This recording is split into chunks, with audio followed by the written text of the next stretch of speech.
South India shopping మాల్లో blockbuster Ashadham number 1 kilo sale.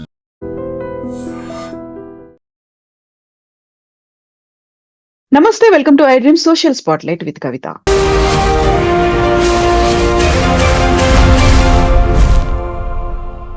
నిమిష ప్రియ ఈ మధ్య కాలంలో ఇంతలా ఒక వ్యక్తి గురించి చర్చించుకోవడం మనం చూడలేదు. బట్ నిమిష ప్రియ గురించి మాట్లాడుకోవాల్సింది ఏముంది, ఏం మిస్ అవుతోంది, మనం తెలుసుకోవాల్సింది ఏంటి, యాక్చువల్ గా లోపం, నిర్లక్ష్యం ఎక్కడ కనిపిస్తోంది? మనతో పాటుగా ఉన్నారు డాక్టర్ జయప్రకాష్ నారాయణ గారు. సార్ నమస్తే. సార్ నమస్తే కవిత. సార్, నిమిష ప్రియ యాక్చువల్ గా ఒక పర్సన్, దేశమంతా మాట్లాడుకుంటోంది, ఇరు దేశాల సంబంధాల గురించి మాట్లాడుకుంటున్నాము, డిప్లొమాటిక్ ఇష్యూస్ గురించి మాట్లాడుకుంటున్నాం, ఇస్లామిక్ కంట్రీలో ఉన్నటువంటి చట్టాల గురించి, వీటన్నిటి గురించి మాట్లాడుకుంటున్నాం. బట్ బేసిక్ గా ఉండేటువంటి కొన్ని థింగ్స్ ఉంటాయి సార్, వాటిని మర్చిపోతున్నామా? వాటి గురించి అసలు పట్టించుకోవట్లేదా మనం? చాలా కాలం క్రితం స్టాలిన్ ఒక మాట అన్నాడు, 1 death is a tragedy, a million deaths are statistics అని చెప్పని. మనకేమిటంటే, మీరు ఈ జర్నలిజంలో ఉన్నారు, ఎక్కువ మంది ప్రజలు ఆకట్టుకునేది హృదయాన్ని కదిలించేటువంటి సన్నివేశాలు, సందర్భాలు. అవును సార్. అంతేగాని భారతదేశంలో ఉదాహరణకి ప్రతిరోజు 100 మంది కుక్క కాటుకి బలే చనిపోతున్నారు. రోజుకు 100 మంది చనిపోతున్నారు. అవును. ప్రతిరోజు 100 మంది పాము కాటుకి బలే చనిపోతున్నారు. ఇవి గణాంకాలు, ఇవి అంతగా మనసుకు తాకవు. కానీ అదే హృదయ విదారకంగా ఒక మనిషి జీవితం గురించి, మనిషి పూర్వపరార్థమయ్యే మనిషి మన కుటుంబంలో భాగంగా మనం అనుకునే, ఉదాహరణకి ఇప్పుడు టీవీ సీరియల్స్ చూస్తాము. ఆ సీరియల్లో వాళ్ళు చూపెట్టే బాధలకి లక్షల మంది కన్నీళ్లు కరుస్తూ చూస్తుంటారు, కనెక్ట్ అయిపోతున్నారు. కనెక్ట్ మీరు కరెక్ట్ అయిన పదం అంటారు. ఆ కనెక్షన్ ఎప్పుడు వస్తుంది? మీడియా దృష్టి పడ్డప్పుడు, 2 మన హృదయాన్ని కదిలించినప్పుడు. అంటే మనం వాళ్ళ జీవితంలో మనం చొరబడ్డాం, వాళ్ళ చెప్పుల్లో మనం కాలు పెట్టాం. కాబట్టి ఈ నిమిషప్రియ కేసు కూడా అలాంటిది. మరి మనం మన పిల్లలు అక్కడుంటే ఏమయ్యేది, మనం ఎక్కడుంటే ఏమయ్యేది? పాపం ఏదో కష్టపడింది, నర్సింగ్ చదువుకున్నది, ఆ దేశంలో పోయి ఒక 10 మందికి సేవలు అందించి బతుకు తెరువు కోసం చెప్పుంటే ఆవిడకి ఇంత జరిగిందే అని చెప్పిన మనకు హృదయాన్ని కలిచివేస్తుంది. మనం చూడాల్సింది ఏంటంటే, ఒక కేసుగా చూడడం ఒకటి, దానికి చేతనైనంత చేయడం, అది మనం చర్చిద్దాం ఏమైనా సాధ్యం కాదన్నది. 2 అంతే ముఖ్యం, ఇలాంటిది విస్తృతంగా మన దేశంలో, మన సమాజంలో అందరికీ న్యాయం అందుతోందా? మన దేశంలో అమాయకులు, నిరపరాధుల రక్షణ కల్పిస్తున్నామా? నేరం చేస్తే శిక్ష పడుతోందా? నేరన్యాయ వ్యవస్థ సరిగ్గా ఉందా? చట్టబద్ధ పాలన ఉందా? బడితున్న వాడిదే బర్రెగా ఉందా? డబ్బున్నోడికి ఒక న్యాయం, అధికారం ఉన్నోడికి న్యాయం, లేనివాడికి మరో న్యాయం అందుతుందా? దాన్ని మార్చడం ఎట్లా? కాబట్టి వేలెత్తి చూపెట్టడంతో పాటు మనం చెప్తారు కదా, 1 వేలు కనుక ఇతరులు చూపెడితే 4 వేలు మనం చూపెడతాయి. ఆత్మావలోకనకు కూడా ఇది అవకాశం. అంచేత నేను అనుకునేది, ఇలాంటి సందర్భాలు ఎప్పుడు కూడా సమాజంలో ఆలోచన పెంచడానికి ఉపయోగించుకోవాలి. ఊరికేదో సెన్సేషనలిజం చేసి 2 రోజుల పాటు ఆర్భాటం చేసి మర్చిపోవటం కాకుండా, దీని నుంచి మన పాఠాలు నేర్చుకోగలం, మన సమాజాన్ని ఏ రకంగా మార్చుకోగలం. సార్, ఇప్పుడు నిమిష ప్రియ వెళ్ళింది, తను చేసింది తప్ప ఒప్ప అనే దాంతో పాటుగా అక్కడ ఉన్నటువంటి చట్టాల గురించి మాట్లాడుకోవడం, కేవలం ఒక నిమిష ప్రియ గురించి ఇంతలా ఆలోచించి ఇంతలా చర్చిస్తున్నాము, డిప్లొమాటిక్ ఇష్యూస్, అక్కడ ఎంబసీలు ఏం చేస్తున్నాయని మాట్లాడుకుంటున్నాము. దెన్ వాట్ అబౌట్ అక్కడే ఉన్నటువంటి మన భారతీయులు దాదాపు 5,000 మంది దాకా ఉన్నారు అనుకుంటే, వాళ్ళ గురించి ఎందుకు మాట్లాడట్లేదు? ఇప్పుడు మనం బేరేజ్ వేసుకుంటే నిమిష ప్రియదే ఎక్కువ వెయిటేజ్ తో, ఎక్కువ ఎమోషన్ తో మనం కనెక్ట్ చేసుకుంటున్నామా? మిగతా 5,000 మంది మాట ఏంటి, వాళ్ళ పరిస్థితి ఏంటి అనేది వాదనలు వినిపిస్తున్నాయి సార్ ఇప్పుడు. ఇందాక మనం అనుకున్నట్టుగా కవిత, ఒక మనిషి జీవితం మనం స్పృశించినప్పుడు, మనకి కనెక్ట్ అయినప్పుడు సహజంగా దృష్టి ఉంటుంది. మీరు 5,000 మంది ఎమ్మెల్యేలో మాట్లాడుతున్నారు, బహుశా 10 లక్షల మంది మనకి గల్ఫ్ దేశాల్లో ఉన్నారు భారతీయులు. మీకు సౌదీ అరేబియా కానీ, లేకపోతే కువైట్ కానీ, ఖటార్ కానీ, యునైటెడ్ అరబ్ ఎమిరేట్స్, దుబాయ్, లేకపోతే అబుదాబి ఇలాంటి దేశాలు కానీ, ఇలా అన్ని దేశాలు కలిపితే 10 లక్షల మంది భారతీయులు, ప్రవాస భారతీయులు ఆ దేశాల్లో ఉండి, మన దేశానికి లక్షల కోటాను కోట్ల డాలర్లు, ఏడాదికి సుమారుగా ఒక 100-120 బిలియన్ డాలర్లు, 12,000 కోట్ల డాలర్లు, 10,000 కోట్ల డాలర్లు ఏడాదికి మనకి రెమిటెన్సెస్ పంపిస్తున్నారు. ప్రధానంగా ఈ పేద దేశాల నుంచి, మరి పేదలు ఈ గల్ఫ్ దేశాలకు వెళ్ళిన వాళ్ళు, అక్కడికి ఎక్కువ మంది పంపిస్తున్నారు. హ్మ్. కాబట్టి ఇది భారతీయులు, ఇలాంటి ప్రవాస భారతీయులందరికీ కొన్ని దేశాల్లో సమస్యలు ఉండొచ్చు. ఓ అమెరికా ఉందనుకోండి, బ్రిటన్ ఉందనుకోండి, మంచికో చెడుకో ఆ దేశాల్లో ఒక చట్టబద్ధ పాలన ఉందన్న నమ్మకం మనకున్నది. అవును.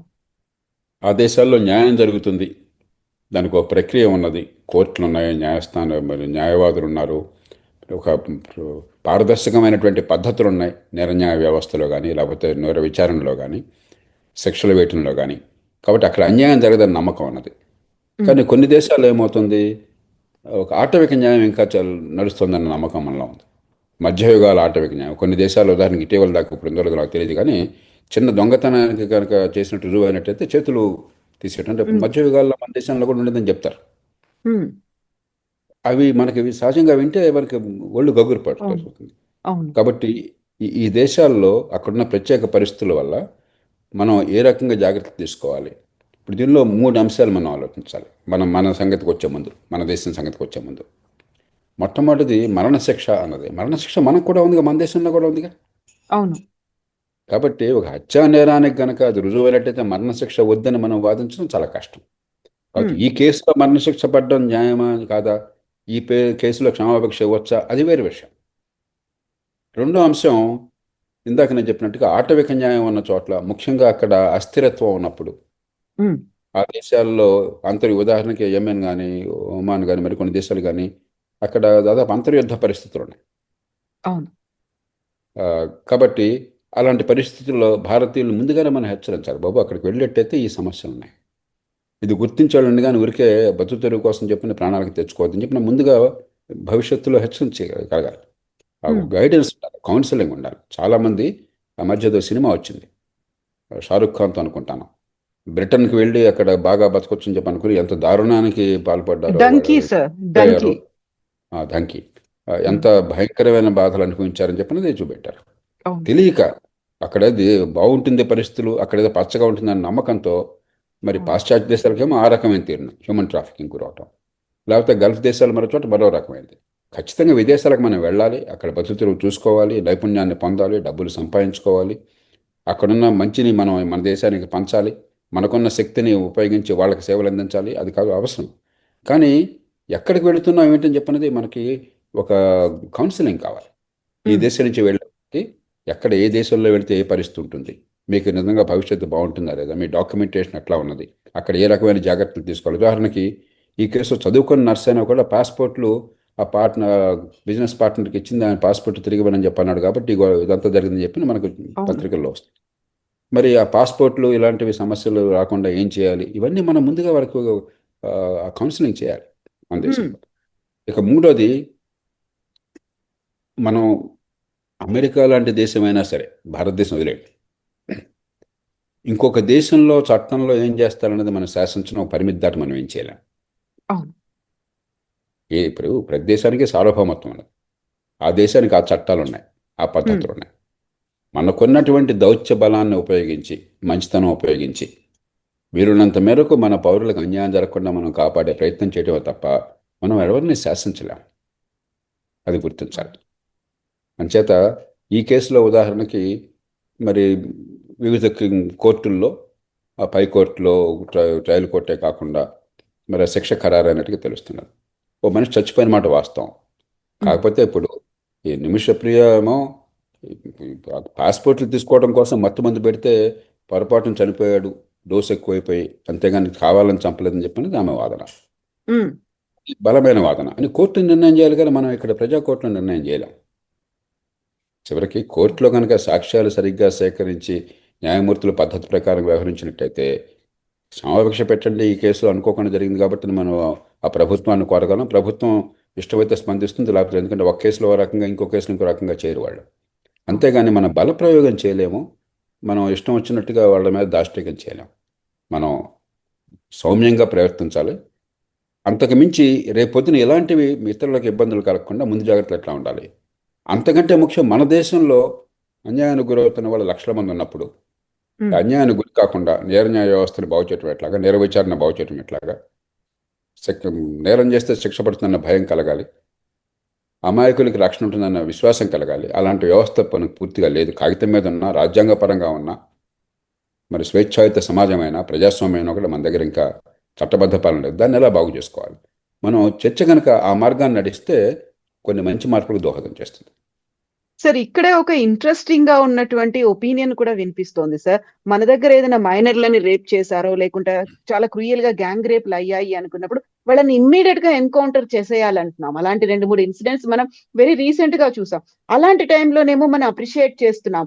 నిజంగా న్యాయం జరగాలి అంటే ఇలాంటివి జరగకుండా, ఘోరాలు జరగకుండా ఉండాలంటే ఇమ్మీడియట్ గా శిక్షలు ఉండాలి అంటున్నాం.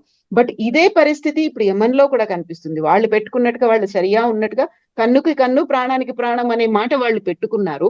బట్ నిమిష ప్రియ మాత్రం చాలా సేఫ్ గా రావాలి, మన దగ్గరికి రావాలి, అక్కడ మానవతా దృక్పథం అనేది ఉండాలి అనేటువంటి ఈ డ్యూయల్ నేచర్ అనేది కనిపిస్తోంది సార్. మీరు అన్నట్టుగా కవిత, దీనిలో 2 అంశాలు ఉన్నాయి. ఒకటి, ఆ దేశంలో మనకి ఇష్టం ఉన్నా లేకపోయినా కూడా హత్యా నేరానికి శిక్ష పడింది. ఉమ్, వాళ్ళ చట్టం ప్రకారం, వాళ్ళ సాక్ష్యాల ప్రకారం హత్య రుజువైందని చెప్పి వాళ్ళు భావిస్తున్నారు. కాబట్టి హత్యా నేరానికి శిక్ష పడ్డప్పుడు అలా శిక్షించడం అనేది తప్పు, ఇది ఆటోకి న్యాయం అని చెప్పి అన్నా. ఉమ్, ఒక పద్ధతి ప్రకారం జరిగింది. అదేంది లించింగ్ కాదు, లేకపోతే కోర్టులో విచారణ జరగకుండా కాల్చిపారేయటం కాదు. అవును. మన దేశంలో అడపదడప జరుగుతుంది ఏంటి? ఒక దారుణమైన సంఘటన జరిగితే సమాజం తీవ్రంగా స్పందిస్తుంది. ఉమ్, చట్టం మీద నమ్మకం లేకపోవటం చేత, చట్టబద్ధ పాలన ఉంటుందన్న విశ్వాసం లేకపోవటం చేత, ఈ కోర్టుల్లో శిక్ష పడుతుంది దుర్మార్గులకి, ఇంత దారుణాలు చేసిన వాళ్ళకని చెప్పిన నమ్మకం లేకపోవటం చేత సమాజం నుంచి విపరీతమైన ఒత్తిడి వస్తుంది. ఉదాహరణకి మనం హైదరాబాద్లో చూసాం, ఆ దిశ దిశ కేసు. కేసు. అవును. పిట్టలు కాల్చి పారేశారు. సరే, దుర్మార్గుల్ని, నరహంతకుల్ని, అంత దారుణమైన అత్యాచారం చేసిన వాళ్ళని చచ్చిపోతే మనం బాధపడక్కర్లా, కన్నీడు కార్చక్కర్లా. కానీ మన పద్ధతి లేకుండా, చట్టబద్ధ పాలన లేకుండా, కోర్టుల్లో విచారణ లేకుండా, పారదర్శకంగా నేరం చేశాడని రుజువు చేసే పద్ధతి, వేగంగా జరిగే పద్ధతి కాకుండా మనం ఒక కేసులో ఈ షార్ట్ కట్స్ తీసుకుంటే రేపు పొద్దున అమాయకులకి, మీకు నాకు శిక్ష పడుతుంది. ఉమ్, అధికారంలో ఉన్నవాడో, లేకపోతే పోలీస్ అధికారో, లేకపోతే రాజకీయంలో ఉన్నవాడు మీ మీద నా మీద కోపం వస్తే కాల్చిపారండి అని చెప్పంటాడు, ఏదో మన మీద కేసు బనాయిస్తాడు. ఉమ్, కాబట్టి ఎప్పుడైనా సరే చట్టాన్ని చేతుల్లోకి తీసుకోవడం, ఈ వెంజన్స్, లా ఆఫ్ వెంజన్స్ లేకపోతే లించింగ్, ఈ పద్ధతి తాత్కాలికంగా తృప్తి కలిగించవచ్చు బాగా ఆవేశం ఉన్నప్పుడు, కానీ ఉమ్, దీర్ఘకాలంలో సమాజాన్ని సర్వనాశనం చేస్తుంది. కాబట్టి అలాగని చెప్పిన మౌనం కోరుకుంటే కాదు, వేగంగా, ఉదాహరణకి అలాంటి అత్యాచారం జరిగితే 1 నెల రోజుల్లో ఖచ్చితంగా శిక్ష పడుతుంది, తీవ్రమైన శిక్ష ఉంటుంది అన్న విశ్వాసం కలగాలి. ఆ విశ్వాసాన్ని మనకు కలిగించట్లా. మహాత్మా గాంధీని చంపేస్తే సంవత్సరం లోపల శిక్ష పడింది. Yeah. రాజీవ్ గాంధీని చంపేస్తే, మాజీ ప్రధానమంత్రి, ఒక పెద్ద పార్టీ అగ్రనాయకుడు, 18 ఏళ్ళు పట్టింది శిక్ష అమలు కావడానికి. 1948లో మనం అంత వేగంగా చేయగలిగినప్పుడు ఉమ్, 2000 దశకం ఎందుకు చేయలేకపోయినాం? 90ల దశకం ఎందుకు చేయలేదు? 1990ల దశకం ఎందుకు చేయలేకపోయినాం? ఇప్పుడు ఎందుకు చేయలేకపోతున్నాం? మన ఆత్మావలోకనం చేసుకోవాలి. కాబట్టి వేగంగా శిక్ష పడడం, నిష్పాక్షికంగా విచారణ జరగటం, నేరానికి తగ్గట్టుగా శిక్ష ఉండడం, ఆ విశ్వాసం సమాజానికి కలగకపోయినట్టయితే, మరి కొన్ని సందర్భాల్లో ఇప్పుడు దిశ కేసులో ఎందుకు మనం అంతా స్పందించాం? మన ఇంట్లో ఆడపిల్ల కావచ్చు, నా ఆడపడుచు కావచ్చు, నా కన్న కూతురు కావచ్చు, నాకు ఆప్తులైనటువంటి మరో మహిళ కావచ్చు, ఎవరికైనా జరగచ్చు కదా అలాగా. ఉమ్, ఆ భావం కలగగానే మనం వాళ్ళ చెప్పుల్లో మనం కాళ్ళు పెడతాం, వెంటనే మన మనసు విపరీతంగా స్పందిస్తుంది. మీరు ఇందాక కనెక్ట్ వచ్చేస్తుంది. ఉమ్, అది వచ్చినప్పుడు సమాజం, మరి నాకు కూడా, మీకు కూడా అనిపిస్తుంది. కొన్ని సినిమాలు చూస్తే అనిపించదు, వీళ్ళని భయంకరమైన నేరాలు చూపెట్టాడు అనుకోండి, వాడిని నిజమే. చంపేయాలని మీకు అనిపించదు. అవును. హీరో వాడిని చావగొడితే మనకు సంతోషం కలగదు. అది మానవ సహజం. కానీ పరిష్కారం అది కాదాలదు. వేగంగా, కఠినంగా, ఖచ్చితంగా శిక్ష పడుతుందనే విశ్వాసం కావాలి నేరం చేస్తే. మనకు ఆ న్యాయ వ్యవస్థ, పోలీస్ యంత్రాంగం, ఫారెన్సిక్స్లో పాటులో మన దేశం మొత్తంలో 2-3 వేల కేసులు మనం చేస్తే డిఎన్ఏ అనాలిసిస్ గొప్ప విషయం. ఇంత పెద్ద దేశంలో అది డిఎన్ఏ అనాలిసిస్ పంపిస్తే ఏళ్ల తరబడి పడుతుంది. ఏ రకమైన టెక్నాలజీ లేకుండా బాధి పారేసి, వాడు భయపడిపోయో, వాడు అమాయకుడు అయ్యిండో, లేకపోతే వాడికి బలహీనుడు అయ్యిండో, వాడు ఒప్పేసుకుంటే నేరం చేశాన్ని శిక్ష పడటం తప్పితే 100 కేసుల్లో మన దేశంలో శిక్ష పడుతున్నది 10-11 కేసులు మాత్రమే, వాళ్ళు నేరం చేసామని ఒప్పుకుంటే తప్ప. ప్రాసిక్యూషన్ చాలా పేలవమైనది, బలహీనమైనది. ఇక న్యాయస్థానాల విషయం చెప్పనక్కర్లేదు. న్యాయస్థానాల సంఖ్య చాలదు, న్యాయ పద్ధతులు చెప్పనక్కర్లేదు. వాయిదాల మీద వాయిదాలు. ఇవన్నీ కూడా మనం తెచ్చిపెట్టుకున్నాయి. వీటిని మార్చాలి. ఇది ఒక్క రోజున ఒక ఆదేశం ఇస్తే నువ్వు తుపాకీ తోటతోనో లేకపోతే ఒక పెద్ద భీకర ప్రకటనతోనో మారేది కాదు. ప్రతి విషయం కూలంకషంగా 5 అంశాలు ఉన్నాయి. పోలీస్, ఫారెన్సిక్స్, ప్రాసిక్యూషన్, ప్రొసీజర్స్, చివరికి న్యాయస్థానాలు. ఈ 5 కూడా సమూలంగా మార్చాలి. చాలా కాలంగా అలాంటి వాళ్ళు వాదిస్తున్నాం. దానిలో భాగంగానే ఉదాహరణకి చిన్న చిన్న కేసులైనా కనీసం కోర్టుల మీద ఒత్తిడి లేకుండా చేయాలని చెప్పంటే స్థానిక న్యాయాలయాల చట్టం నేను తీసుకొచ్చాను. ప్రజాస్వామ్య పీఠం తరఫున 2005లో ప్రారంభమయ్యి ఆ చట్టం వచ్చింది, 2009కి వచ్చింది. కానీ స్థానిక న్యాయాలయాలు అమలైనాయా?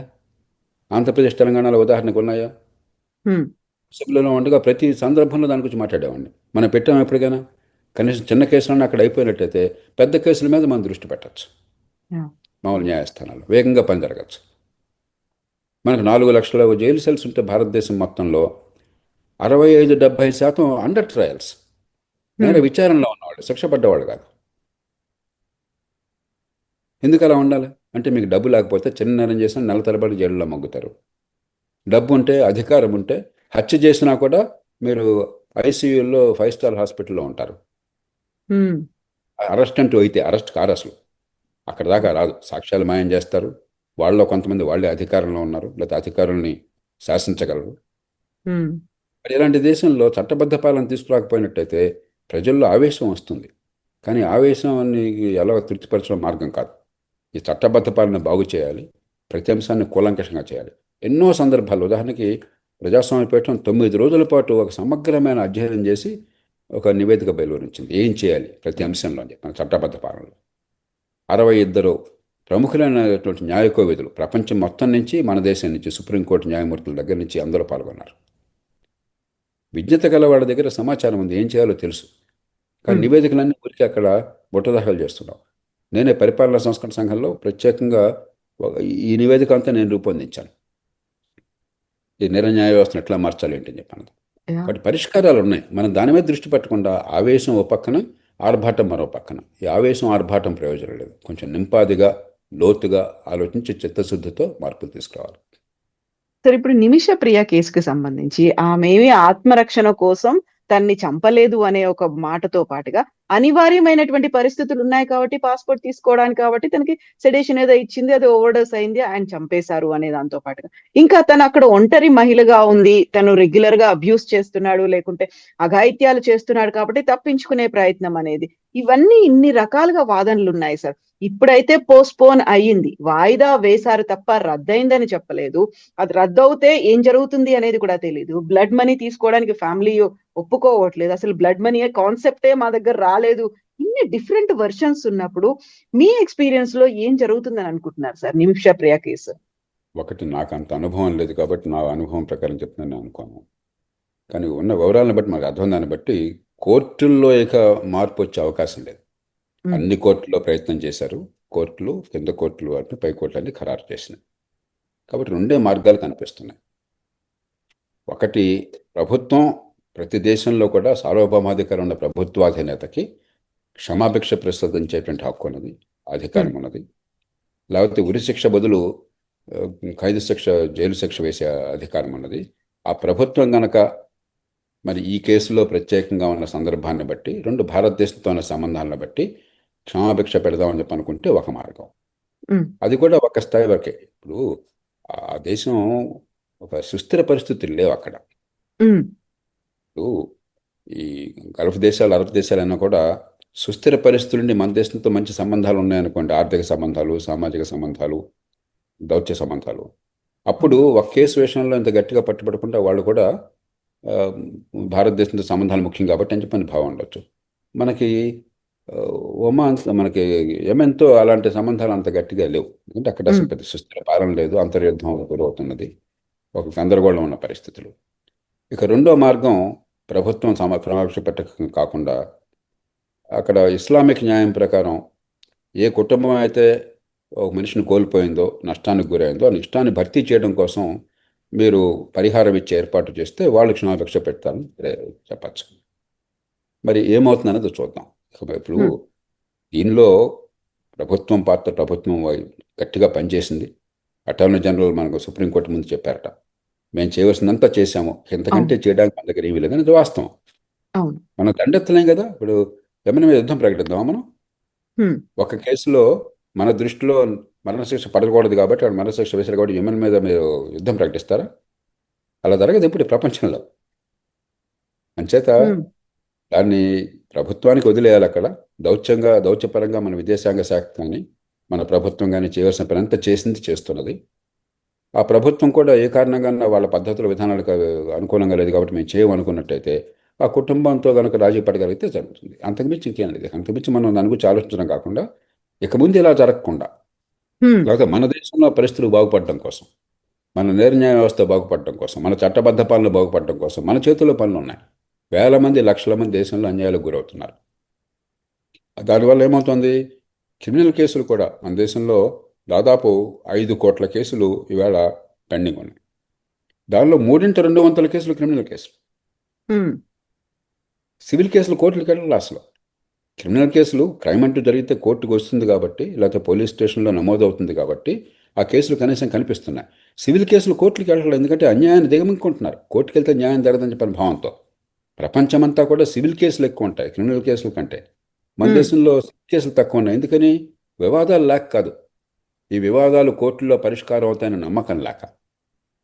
అందుకని మీరు కానీ నాకు కానీ సమస్య వచ్చింది మా ఫ్రెండ్స్ దగ్గరికి వెళితే, ఏమంటే వాడు 10 లక్షలు తీసుకుని కొట్టేశాడు, డబ్బులు తిరిగి హ్మ్. ఇవ్వట్లేదు, కొట్టాడు అని చెప్పంటే, కోర్టుకి వెళ్ళినా చెప్పంటే మనం ఏం చెప్తాం? ఏదో రాజీ చేసుకోండి, 10 కాకపోతే 5 ఇవ్వండి, 5 అయితే ఒకటి, లేకపోతే వదిలేసి వదులుకోండి. కోర్టుకు హ్మ్. పోతే ఏళ్ల తరబడి మళ్ళీ కోర్టుల ఫీజులు, లాయర్ల ఫీజులతో పని జరిగేది కాదు, అవును. మీ జీవితకాలంలో తీర్పు కూడా రాదు, వదిలేయండి అని చెప్పేస్తాం. హ్మ్. ఆ పరిస్థితి వచ్చింది. కాబట్టి సమాజం అల్లకల్లరవుతుంది. ఇప్పటిదాకా మన దేశాన్ని మనం కాపాడుకోగలిగింది ప్రభుత్వాల వల్ల, చట్టాల వల్ల కాదు, సామాజిక కట్టుబాట్ల వల్ల. ఆ! నేను తప్పు చేస్తే కుటుంబానికి తెలుస్తుందేమో, 10 మందికి తెలుస్తుందేమో, బంధువులకు తెలుస్తుందేమో, సమాజం నన్ను మరి తక్కువగా అంచనా వేస్తుందేమో, నా పరువు పోతుందేమో.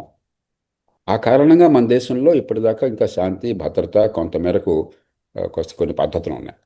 కానీ కాలక్రమేణా నగరీకరణ జరిగినప్పటి సమాజంలో అవి సామాజిక కట్టుబాట్ల ప్రభావం తగ్గిపోతుంది. హ్మ్. ఒక గ్రామంలో ఒక మనిషి అందరికీ తెలుసు కాబట్టి వాడు తప్పు చేస్తే 10 మంది ఏమంటారని బెరుకుంటుంది. ఓ నగరంలో పక్కింటి వాడు ఎవడో మీకు తెలియదు. అవును.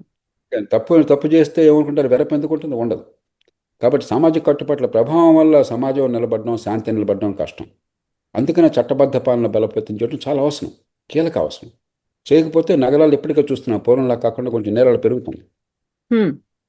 ఇప్పుడు ఉదాహరణకి అవును. ఎన్నో కేసుల్లో హైదరాబాద్లో చదువుకుంటున్న కుర్రాళ్ళు కూడా మోటార్ సైకిల్ మీద వెళ్ళి ఆడపిల్లల మెడలో ఉన్న నగలు అలా బలవంతంగా లాక్కెళ్ళిపోయారని చెప్పిన మనం ఎన్నో, ఇవన్నీ ఇదే గ్రామంలో జరిగేది కాదు. ఆ కుర్రాళ్ళు అందరికీ తెలుసు ఆ ఊళ్ళో.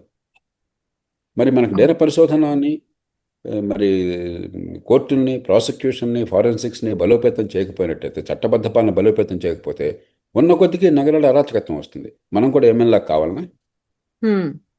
కొన్ని దేశాల్లో అక్కడికి వెళ్తే అసలు అక్కడ చట్టం ఉందన్న భావం కలగదు. చాలా కాలం క్రితం నా మిత్రులు కొంతమంది డాక్టర్లు నైజీరియాలో ఉన్నవాళ్ళు చెప్పారు. వాడు యూనిఫామ్లో ఉన్నటువంటి సోల్జర్ వచ్చి తుపాకీ పట్టుకుని అక్కడ కారులో మీరు వెళ్తుంటే డబ్బులు ఇస్తావో చంపేయమంటావో అంటాడట. ఆ రోజుల్లో హ్మ్. డబ్బులు ఇవ్వాల్సిందే బతకాలని చెప్పంటే. మన దేశంలో ఇంకా పరిస్థితులు లేవు. కానీ కాలక్రమేణా మనం నిర్లక్ష్యం చేస్తే, మనం గనక ఈ చట్టబద్ధ పాలన వచ్చేందుకు ఏర్పాట్లు చేయకపోతే, దాన్ని బలోపేతం చేయకపోతే, నిజాయితీగా నిష్పాక్షంగా విచారణ జరిగి నిజంగా నేరం చేసిన వాళ్ళకి శిక్ష పడుతుంది, అమాయకుల రక్షణ ఉంటుందని విశ్వాసం కలిగించకపోతే మనం కూడా ఆ ప్రమాదంలో గడబోతున్నాం. దాని నుంచి కాపాడుకోవాలి దేశాన్ని. Yes sir. Thank you so much sir. బోలెడన్ని విషయాలు చెప్పినందుకు. Thank you sir. Thank you. నిజంగా ప్రస్తుతం ఉన్నటువంటి సమాజం దేనికి ప్రయారిటీ ఇస్తుంది? ఆర్థిక సంబంధాల చుట్టూ మాత్రమే తిరుగుతోంది. మళ్ళీ ఎన్నికలంగానే చాలా విరక్తి కలుగుతాం. మంచి అనిపిస్తుంది కదా, లేడీస్ కూడా ఛాలెంజింగ్ జాబ్స్ చేసినప్పుడు చాలా బాగుంటది. ట్రాఫిక్ అసిస్టెంట్స్ గా నియమించిన ట్రాన్స్జెండర్స్ అందరితో సాల్యూట్ చేయించుకుంటున్నారు. ఫుడ్ డెలివరీ ఇవ్వటానికి వెళ్ళినటువంటి డెలివరీ బాయ్ అనిల్ పై కళ్ళ ముందు పెళ్ళండి